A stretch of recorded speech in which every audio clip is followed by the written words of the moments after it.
welcome to Berean Babes Being the Know. I'm your host, Vale Chikuni. We begin.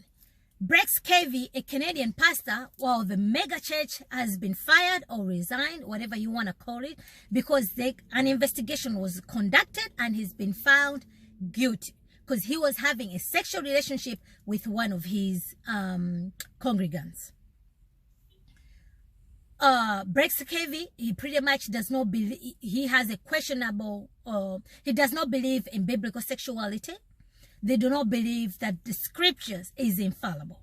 So already they call themselves a church, but they're not holding on that this is pretty much the true word of God.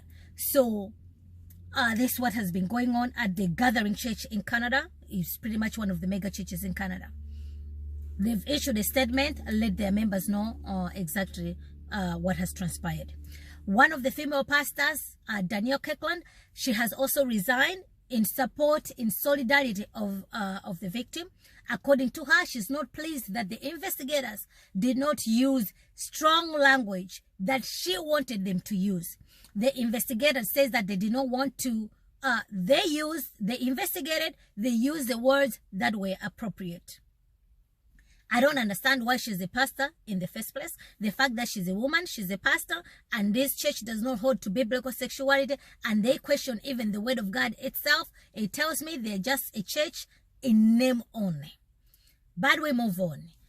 Stanley now is, Stanley is supposed to unhitch the Old Testament from the Bible. This time around, he says that Christianity does not rise and fall on the 66 books, but it only rises and falls on the identity of Jesus Christ.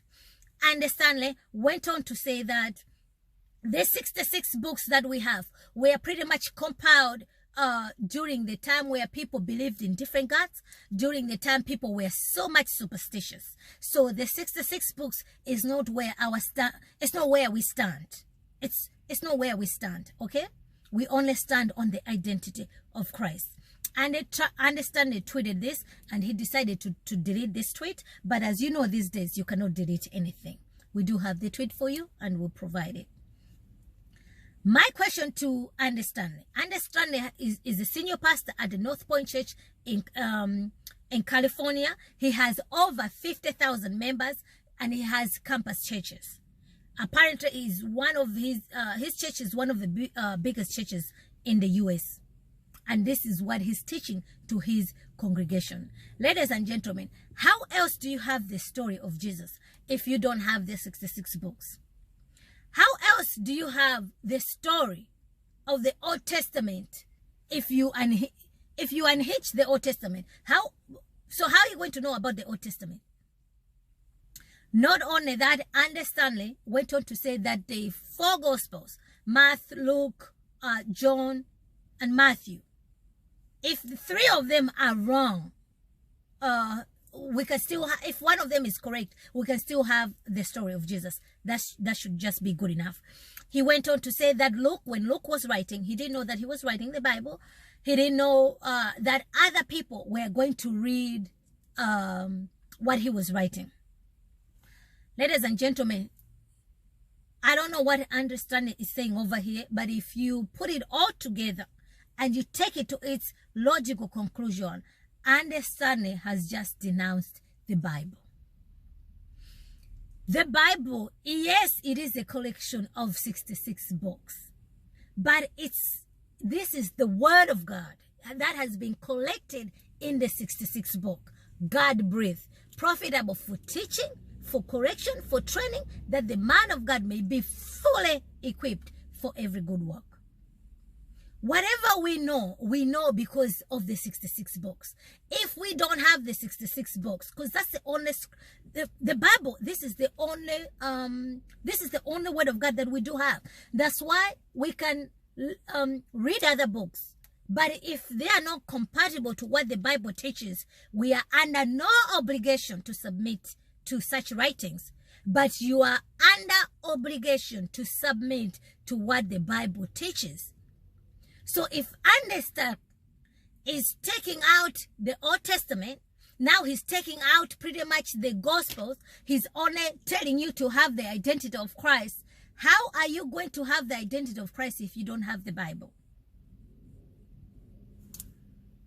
Let me know. Let me know. Let me know. But we move on. The Conservative Baptist Network.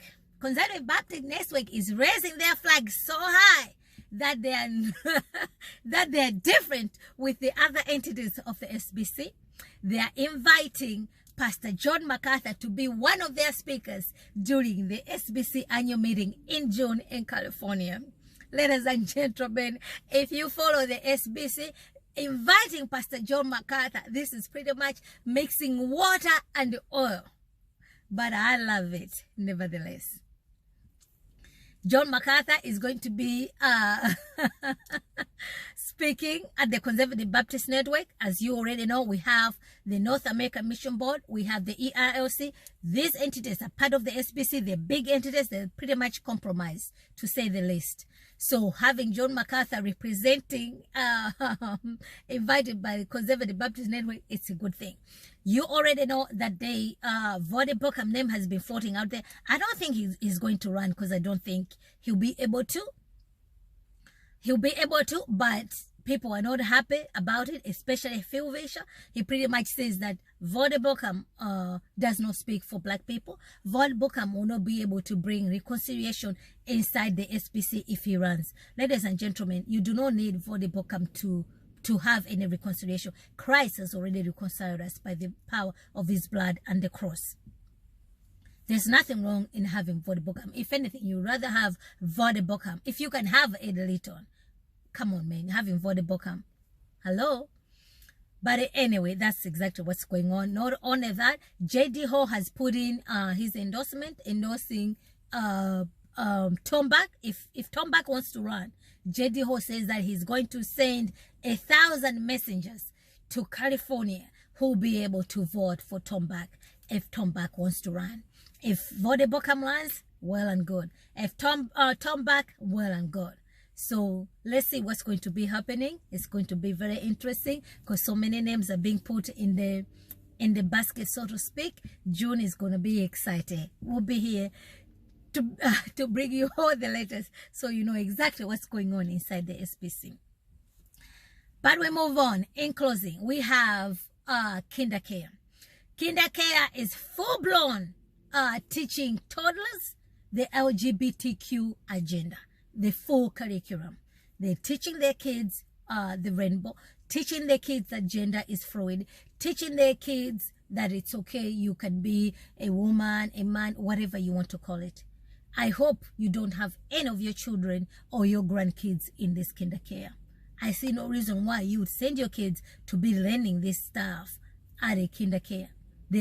This is so bad. If they're teaching these toddlers this type of a language, by the time they make it to high school, I mean even to elementary school, what else? What else? What else? Well, ladies and gentlemen, that's all I had for you guys today. I hope you find this to be informative to you. Be sure to follow me on all social media platforms at Bereans Babes. That's my Twitter handle, as well as my Instagram and Facebook. Don't forget to tune in on Saturday. We'll be talking about submission. Don't forget to tune in tomorrow on Thursday. We'll be talking about spiritual abuse. Until next time, remember to be in the know.